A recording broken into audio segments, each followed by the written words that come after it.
اعوذ بالله من الشیطان الرجیم بسم الله الرحمن الرحیم. ګرانو کتونکو د پښتو ادب یوټیوب چینل په ادبي خپرونو کې صادق منځ ستاسو په خدمت کې حاضر دی. ګرانو کتونکو د مخکې په پښتو شاعرۍ د اولنې زمانې د ویش په مناسبت سره موږ د درېمې دورې په ذکر کې لومبۍ حصه تاسو سره شریکه کړه چې د خوشحال خان خټک دوره ده او اوس هم د هغې دورې دویمه برخه ستاسو په خدمت کې وړاندې کوو. د دویمې دورې په سرخیل شاعرانو کې د پښتو شاعرۍ یو لوی نوم او یو ستر نوم رحمان بابا نوم دی چې په عوامي خلقه کې د یو ښه صوفي بزرګ شاعر نه علاوه د ولی الله په حیث باندې خپله پیژندګلو لري او دغه د هغوی د شهرت یو لوی سبب هم دی. رحمان بابا تعلق د ممندو قبیلې سره دی او د خوشحال خان خټک د زامنو عبدالقادر خان خټک او سکندر خان خټک همسر شاعر دی. د رحمان بابا د شاعرۍ د پښتو شاعرۍ ته یو نوی رنګ چې صوفیانه رنګ دی هغه ورکړی دی او دا د هغوی غیر معمولی شخصیت یو ځانګړتیا هم ده. د دغه دور په شاعرانو کې معزولیا خان ممند، یونس، خواجه محمد بنگش، نجیب سربندی، پیر محمد کاکړ، حافظ الپوري، نواب محمد خان، احمد شاه ابدالي، قمر علی خان، بیاض جدون، میاں نعیم، عبدالعظیم رانیزی، رحمت داوی، پیر مطیع الله، میاں حمدالله فقیرخیل، شاد محمد خان او مصری خان ګګیاڼي د رحمان بابا د مکتبه فکر ښکاره شاعران دي. په دغه ذکر کړی شوي لیکوالانو او شاعرانو کې موږ تاسو سره د یو څو د ژوند مختصر حالات او د هغوی د دیوان باره کې لږ معلومات شریکو. په دې کې معزولیا خان ممن ړومبی صاحب دیوان شاعر دی د رحمان بابا د مکتبه فکر هم د دغه درېیمې دورې. معزولیا خان ممن تعلق د باړې اشوخیلو ممندو قبیلې سره دی. د ارباب عبدالله خان فرزند دی او د ارباب محب الله رواره دی، څوک چې د مغول باچا شاه جهان په دور کې د باړې سیمې واکمن او اختیارمن و. خو معزولیا خان ممن خپله زندگی یو ساده باده زندگی تیره کړې ده او د دنیاوي جاه و جلال نه ډېر لرې پاتې شوي دي. د هغوی د شاعرۍ یو خاص انداز خپل چې کوم دی بل په هغې کې د پښتو شاعرۍ نه علاوه معزولیا خان ممن د اردو ژبې او د فارسۍ ژبې هم ډېر ښه شاعر و او د هغوی شاعري په دغه نسبت سره د ایران علاقو کې هم د هغوی ډېر خوښونکي شته، ځکه چې د هغوی شاعري د هغې وخت د ښه اوچت اعلی پایې فارسي شاعرانو سره مقابله کې ده. بل د اردو شاعري د هغوی هم ډېر اعلی غزل هغوی لیکلی دی په خپل انداز سره.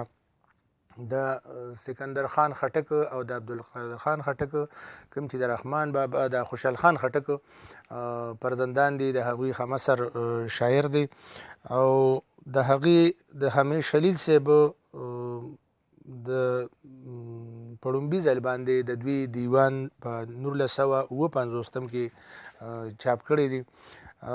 معزولیا خان ممن شاعري یو ځان له اسلوب او ځان له انداز دی د هغوی که په اردو شاعري او د فارسۍ دواړو شاعري هغوی بالکل هم د اردو د دلوي شاعرانو او د دکني شاعرانو مقابله کې د اردو شاعري هم راوړې ده. بل په دغه شاعرانو کې یو نامه د یونس هم ده چې یو کلاسیکي شاعر دی او صاحب دیوان شاعر دی. د زیږنې نیټه یې 1100 هجري ده. نوموړی محقق عبدالله بختاني د یونس دیوان په کال 1979 کې د کابل د ثقافت وزارت لخوا چاپ کړی دی او د دوی د ژوند حالات خو زیاتره په تیاره کې دي، د هغې څه خاص اندازه نشته، خو مختصر د دوی د ژوند خاکه په پټه خزانه کې کوم چې د محمد هوتک تالیب دی په هغې کې هغوی دا راوړی چې د پلار نوم یې نور محمد خان دی او د قبیلوي جوړښت یې موساخیل پرګنې سره دی.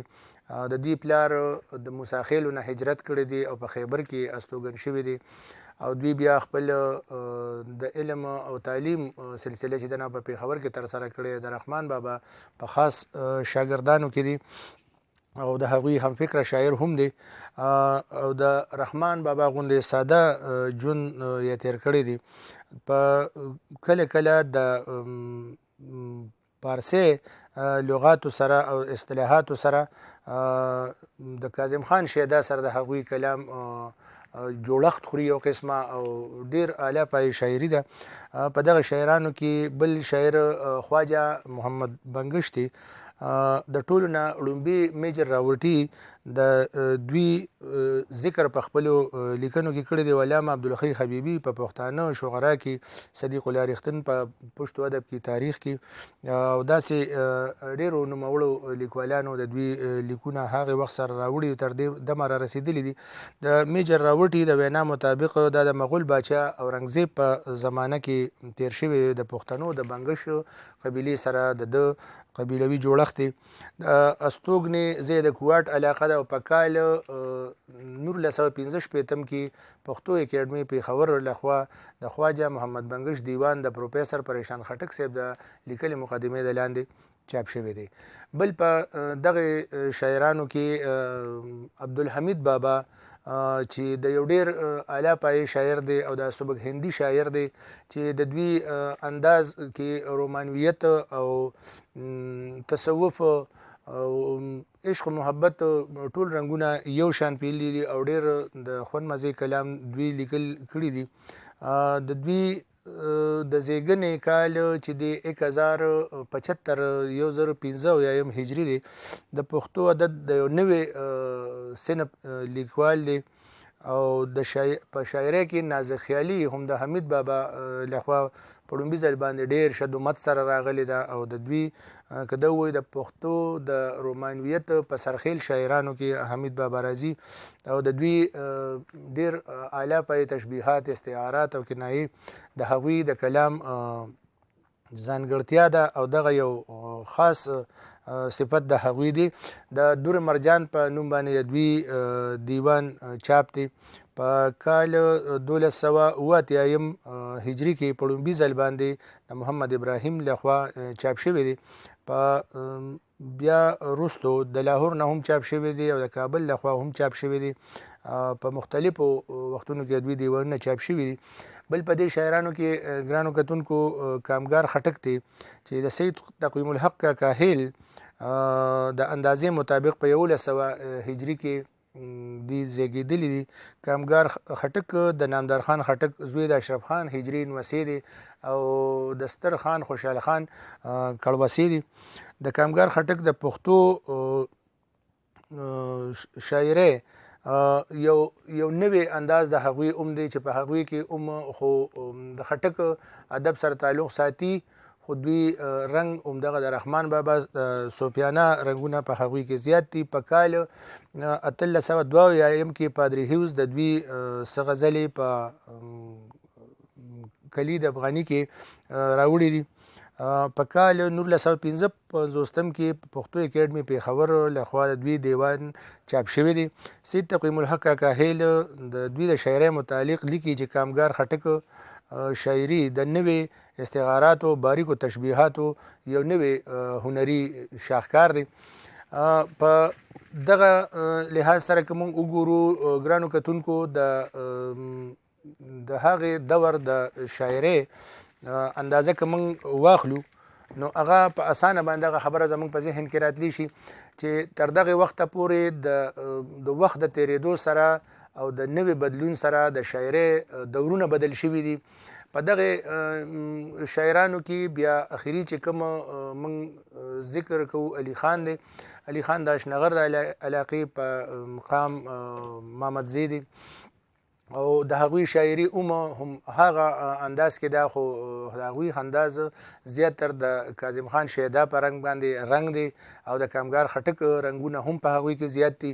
خو که دغه وخته پورې موږ وګورو د پښتو شاعري په یو ریدم کې په یو سلسله کې را رسېدلې ده. د علي خان نه په دې خوا باندې ډېر ناقدین دا وایي چې د پښتو شاعري په خپل ځای ودرېدلې ده او منجمد شوې ده په ځای باندې. څه نوی رنګ، څه نوی خیال، څه نوی فکر پکې نه دی راغلی. نو دغه وخت پورې تاریخ پوهانو او ادب پوهانو دغه دورو ویش کړی دي چیرې دې پورې دا دورې دي او د علي خان پورې اخري داره رسیدلی دي. رستو دغه وخت نه که بیا رستو راغلی بیا یو نوی رنګ دی چې کوم موجوده رنګونه دي. ګرانو کتونکو په راتلونکي پروګرام کې به من ان شاء الله د خپل سلسله مخ پر وړاندې بوزو. د دې درې دورو د ذکر نه پس په منګه د پښتو ادب پلو راځو. د پښتو ادب او شاعرۍ په مختلفو سنتونو او صنفونو باندې به خبرې اترې کوو.